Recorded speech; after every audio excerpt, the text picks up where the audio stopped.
Welcome to History Twists. This episode explores a twist that was actually suggested to me by a couple of different people. The twist is the famous Library of Alexandria does not burn down, and the centuries of data were preserved and expanded. It really is interesting to speculate on the impact that would have had. It certainly is, Dr. Weaver, would have given us a different and more advanced world. It's important to remember the real historical context. The Library of Alexandria was established in the 3rd century BCE, that's 2,300 years ago, during the reign of Ptolemy II, and it quickly became a magnet for scholars from across the ancient world. This library wasn't just a collection of scrolls or books.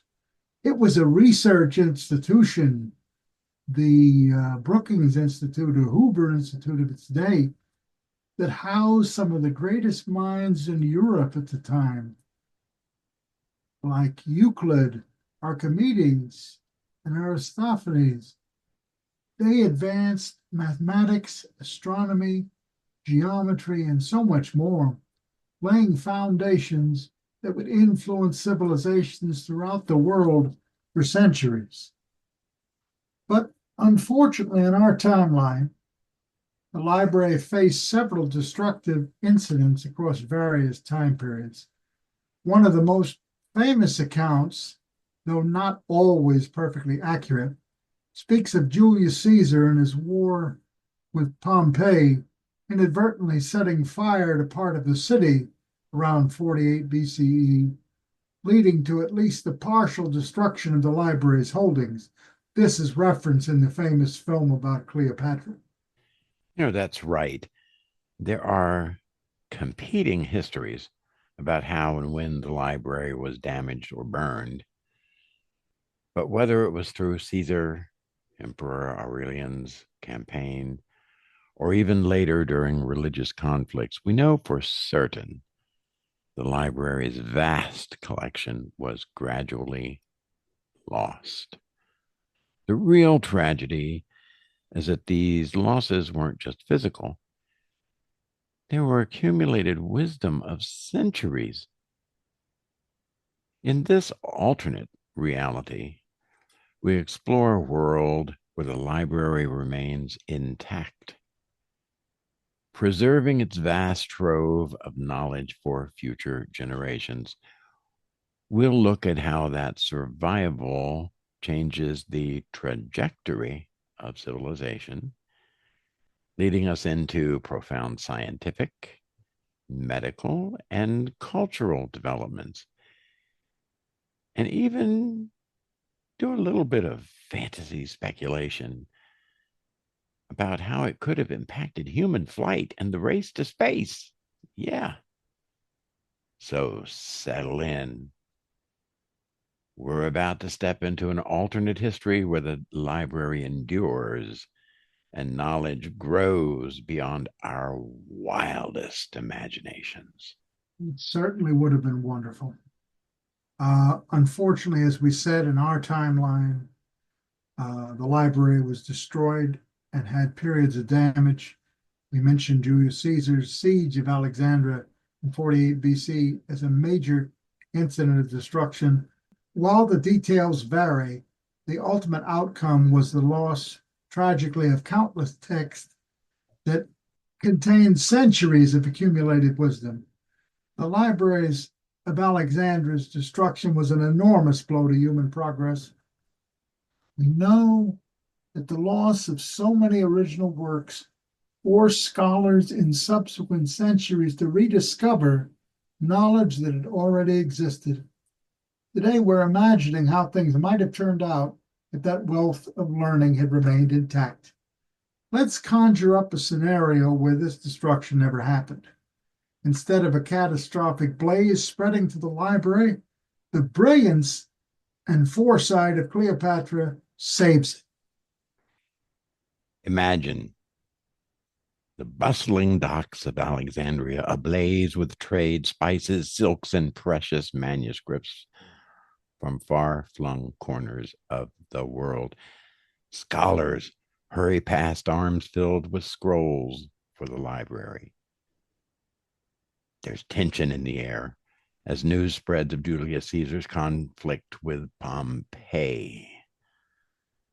The fear is that war could spill over into the city.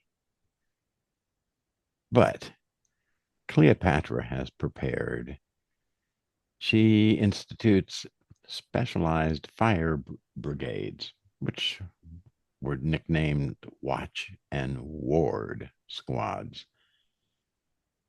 They patrol the harbor armed with ceramic water vessels and damp blankets. Watchtowers loom over the library itself, scanning for the smallest hint of smoke.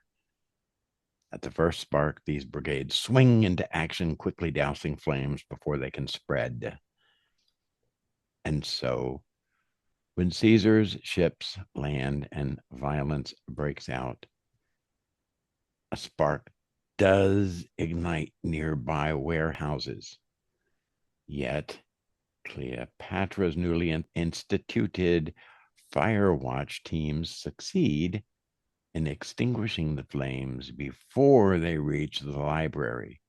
In this singular moment, history's course changes drastically. And much for the better.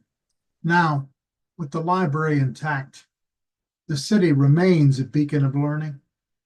The great library continues to grow, collecting not just Egyptian and Greek works, but manuscripts from around the known world. Scholars from Babylon, India, the Magi, the Zoroastrian scholars in Persia, and beyond share their findings in a scholarly melting pot. The survival of the library means both continuous accumulation and cross-pollination of knowledge. Eratosthenes' near accurate measure of the Earth's circumference, Archimedes' principles, and even the great Indian and Chinese mathematical texts, none of it disappears. Imagine the possibilities, folks. Scholars build on each other's discoveries in real time, generating intellectual momentum centuries ahead of what we experienced. By preserving the library, mathematics, engineering, medicine, and philosophy take off sooner. Imagine Roman engineers combining their expertise with advanced geometry from Archimedes' complete works, or Persian and Indian medical texts fusing with Egyptian papyri, creating a far more robust medical science. Rome's infrastructure was already very impressive, with a thorough understanding of hydraulics, geometry, and perhaps even an early form of calculus from Archimedes' more obscure texts. Their building, roads, and aqueducts might achieve new heights of efficiency. And in medicine, combined knowledge from different cultures could speed up our grasp of surgical procedures, antiseptics, and anatomy. Breakthroughs that historically waited until the 19th century might arrive much earlier. Let's fast forward a bit. When Islam rises in the 7th century and expands into North Africa a century later, scholars from this new power inherit not just fragments, as in our time, but an almost intact great library. The so-called House of Wisdom in Baghdad would find its Alexandrian sister an unmatched resource. Think of the possibilities of direct translations from Greek and other ancient languages into Arabic, and then later on through European languages. Instead of rediscovering partial text, Islamic scholars get the full compendium. Knowledge then re-enters Europe through Spain or Italy during the later centuries. This might accelerate the Renaissance or even spark a proto Renaissance much earlier, thus smoothing the transition from the ancient world to our modern scientific. With a head start in geometry, astronomy, and mechanics, humankind might see an earlier scientific revolution. The seeds of the steam engine or mechanical computing could blossom centuries before our timeline, igniting an industrial revolution as early as the 10th or 11th century. Now, it causes me to remember back in the day when I was just a child, they had these like kits that you could use to put together to make like a little steam engine. That was a tiny thing, but it was fascinating to me to see how a piston driven by steam power could be converted into circular motion and drive a wheel to turn, which you could then connect to other things to make those things work. It was just really interesting. So the application of steam engines and, as I said, mechanical computing, wow, it would lead to so many other things. You'd also see earlier development of engineering marvels, more advanced clockwork, automated devices, and perhaps even some sort of rudimentary robotics, given a strong enough mathematical and mechanical foundation, and more precise navigation. Thanks to refined star charts and instruments that could initiate global trade routes long before the age of European exploration. This expanded cultural exchange could reduce stagnation in scientific thought also. As you've often said, Dr. Weaver, every person and every group has something unique to contribute. Now let's push this vision into a realm that has captivated humanity for centuries, the dream of flying. How would an unbroken chain of advanced knowledge impact aviation? I bet you're going to tell us. I am. With advanced mathematics, particularly in geometry and physics, the principles of lift and aerodynamics might have been discovered much earlier. For instance, Archimedes' work on fluid dynamics and buoyancy could inform new studies of air resistance.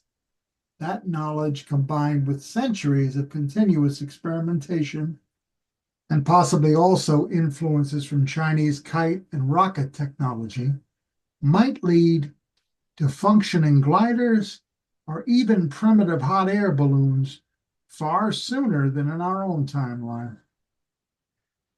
Indeed, it just seems to me that if they developed primitive hot air balloons, they might have also discovered that some gases are lighter than air, thus providing lift to balloons. And we saw that later in our current timeline, in the present real timeline, where people filled balloons with first hydrogen, which was fine. It provides very good lift. Unfortunately, it's also very explosive, as we discovered with the Hindenburg incident. But if they had had the ability to fill it with, say, other gases, which they eventually did develop, they might have been able to fly in these dirigibles, hot air balloons, well, not hot air balloons, but nitrogen filled balloons or something, across the ocean and discovered the Americas like a whole lot sooner. You know, the Chinese had early rockets and kites. Greek scholars had geometry and engineering insights. If the Great Library remained a hub where ideas converged, you can imagine synergy happening centuries before it did historically. By the Middle Ages, in this alternate timeline, we might see serious attempts at heavier than air flight. Heavier than air.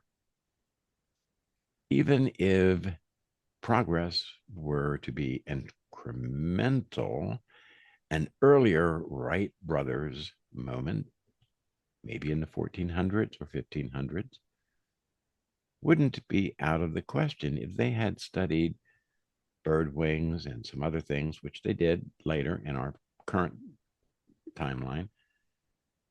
That wouldn't be out of the question. Know that Da Vinci designed a flying machine. If these sort of developments had happened, I can easily see him being the Wright brothers 5 centuries earlier. And then what about the next step about space? The rocket technology we have evolves from early gunpowder based rockets, which by the 10th or 11th century might already be refined thanks to the advanced scientific knowledge.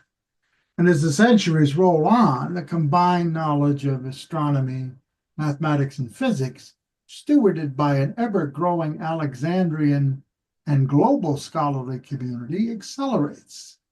By the time a robust industrial revolution dawns 600 years earlier in the 12 or 1300s, you could imagine telescopes, star charts, and rocket propulsion theory emerging. A bold leap to space might occur hundreds of years earlier than it did in our history. That's right. If geometry and physics are advanced enough, once the principles of orbital mechanics are understood and material science catches up, you get the blueprint for space travel, perhaps by the 16th or 17th century in this alternate timeline. You'd see serious attempts to reach beyond Earth's atmosphere, truly rewriting our conception of human possibility. All these possibilities, earlier flight, advanced medicine, entire centuries of cross cultural exchange, stem from one pivotal change: safeguarding the Library of Alexandria. Our reflections remind us how fragile knowledge can be, how easily it can be lost, how its continuous preservation can ignite innovation that transcends ages. Indeed, the library's survival in this alternate timeline isn't just an event, it's the catalyst for a radically accelerated human journey. It underscores our responsibility in this age, the modern era, to protect and share knowledge in all its forms. Absolutely, we must be good custodians of knowledge. It is both exhilarating and sobering. It's exhilarating because we can almost see these earlier gliders soaring above medieval landscapes, or imagine steam powered contraptions launching from medieval towers. It's sobering because it reminds us of how the real historical record was shaped by lost libraries and forgotten books. In a small way, I know what that feels like when I left a living situation I had to leave behind and lost forever some very valuable research materials for my dissertation and other things that were precious to me. I'm not comparing my fate with the fate of a great library, but I understand that sense of having to relearn things or rebuild something from the ground up. I hope our journey through an Alexandria that never burned, culminating the possibility of earlier human flight and even space travel, ignites your own sense of wonder, curiosity, creativity, and progress. While we can't rewrite the past, we can preserve and share the wisdom we have today. After all, our modern great library is the collective knowledge we keep in archives, the internet, and most importantly, our minds. If you enjoyed our exploration of alternate history, be sure to subscribe. It doesn't cost you a dime. Leave a review. We really do take those into consideration and think about them, and we appreciate them. And share our show with anyone who loves a good what if scenario. So until next time, remember to protect and nurture knowledge because we never know what flight it may one day inspire. Please return soon for more interesting speculations. I'm going to say goodbye for now. Stay curious, everyone, and may we all guard our libraries in whatever form they take from the fires of forgetfulness. Goodbye for now.